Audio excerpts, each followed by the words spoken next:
ભાઈ હા તો વાત છેલ્લે તો ખાવાની જ વાત આવવી જોઈએ ને. હા આપણે ગમે એવા પ્રસંગમાં ગયા હોઈએ ને, આ લગ્ન હોય કે કથા હોય, પણ કે હવે અધ્યાય પૂરા થાય પછી કે પ્રસાદ તો આવવો જોઈએ ને. આપણે અહીંયા પ્રસાદ તો મળે જ. એમાં આજ તો 11 છે એટલે પ્રસાદ સારો મળે. હા ને ઘણા પ્રસાદ વખત થઈ ગયો. જા જોઈ કે 5 અધ્યાય પૂરા થઈ ગયા સત્યનારાયણ ની કથાના. હા એટલે છોકરો જોવા જાય. હા એ કે અધ્યાય પૂરા થયા કે આરતી કરે છે એટલે પ્રસાદ લેવા પોગી જાય. અમારે એક ભાઈ તો એવા પ્રસાદ ના એને ઓલો શીરો બહુ ભાવે સત્યનારાયણ ની કથાનો. તે ઓલા શીરો દેવા વાળા આવ્યા ને એટલે શીરો બધા થોડો થોડો દેતા. દાદા માણા હતા ને એટલે તે એને મન થઈ ગયું કે જાજો ખાવ. તે જમણો હાથ વાહે રાખ્યો શીરો લઈને અને ઓયલો હાથ આગળ રાખ્યો ડાબો બીજી વખત લેવા હતો. હા તે જાદી પેલી ગીરદી હતી ને તે એની પાસે પાછો પૂગ્યો ને ઓયલો તો શીરો થઈ ગયો. એટલે હાથમાં આવ્યું નહીં ડાબા હાથમાં કઈ અને વાહે કૂતરું ખાઈ ગયું.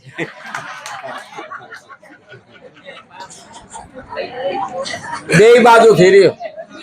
હા શિવરાત્રી આપણા માટે તો મહાન તહેવાર છે. અને આપણે ખબર જ છે જે બલિરાજાની વાત આપણે કરી હતી એને હિસાબે ભગવાન પાતાળમાં ગયા હતા બલિરાજા વખતે. તો લક્ષ્મીજી રાખડી બાંધવાઈ ગયા એટલે ભગવાન કેનું વચન તૂટે એમ હતું. એટલે ભગવાને કીધું બ્રહ્મા વિષ્ણુ ને મહેશ અમે ત્રણેય એક છીએ પણ 4-4 મહિનાના વારા. એટલે ભગવાન દેવ ઉઠી 11 છે વિષ્ણુ ભગવાન બહાર આવ્યા અને શિવજી ગયા હતા. આ શિવરાત્રે રાતે 12 વાગે એ બહાર આવે શિવજી. એટલે આપણે જુનાગઢ મૃગી કુંડ છે ભવનાથ મંદિરની બાજુમાં.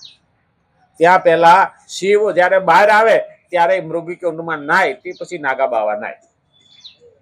આવું કહેવત છે કે રાતે 12 વાગે ધોબાકો બોલે કોઈ માણસ દેખાય નહીં.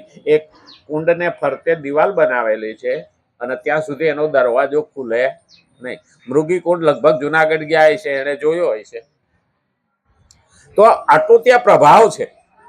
તો આપણે પણ શિવરાત્રી ભલે ભૂખા ન રહી શકીએ તો કાંઈ નહીં.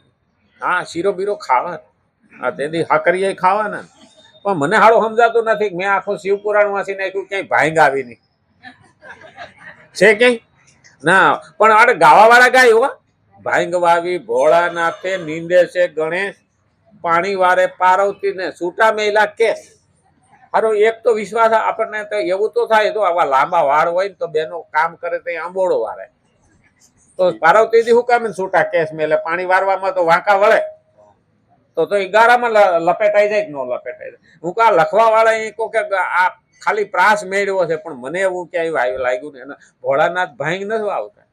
તો ભાંગ રંગ ભૂતિયા તમે જુનાગઢમાં જોઈએ એવું શિવરાત્રી ને દાળે ભાંગ સડી છે ને કપડા કાઢીને માથે લઈને નાચતા છે રોડ માથે. પોલીસ વાળા પકડીને દામોદર કુંડમાં નાખે.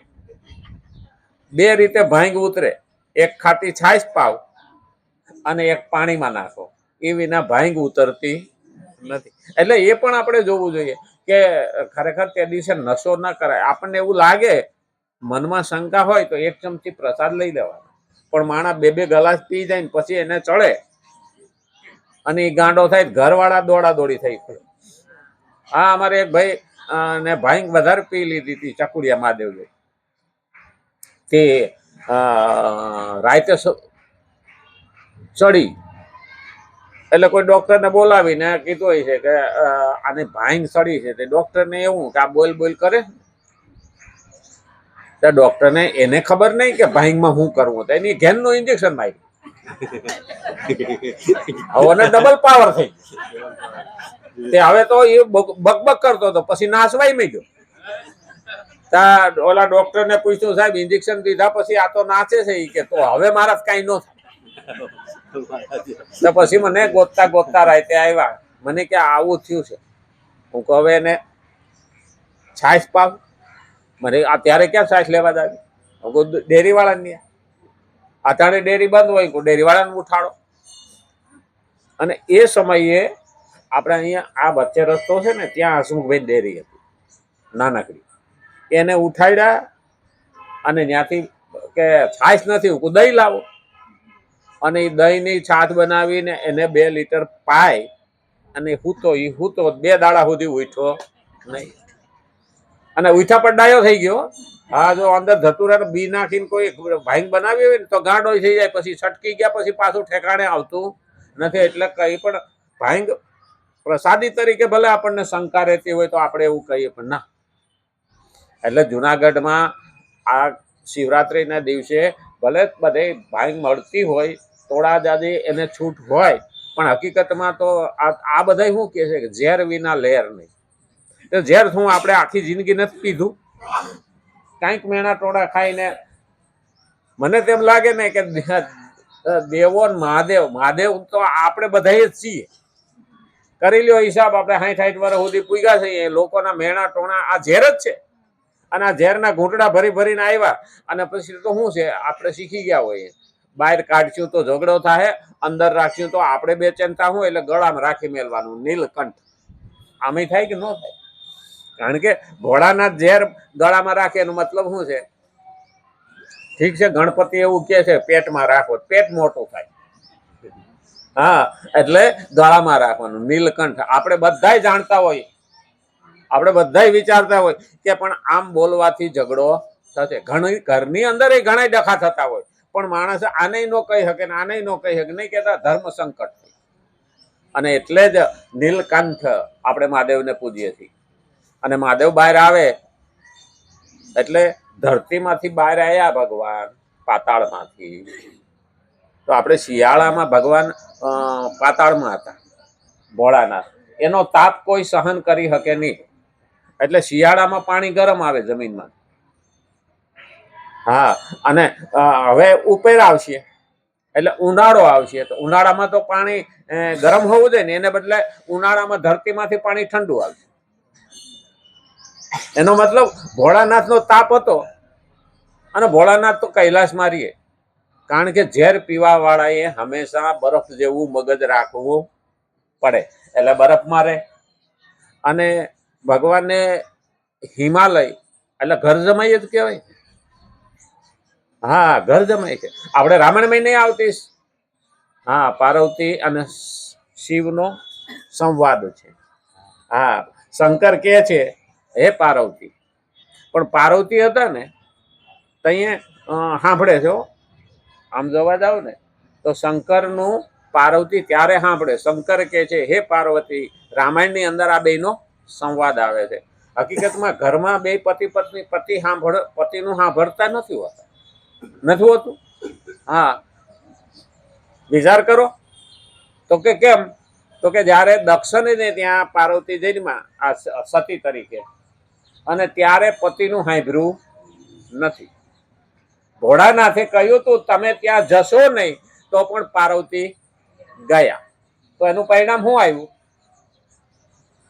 સતીને પોતાનો દેહ ત્યજવો પડ્યો યજ્ઞમાં.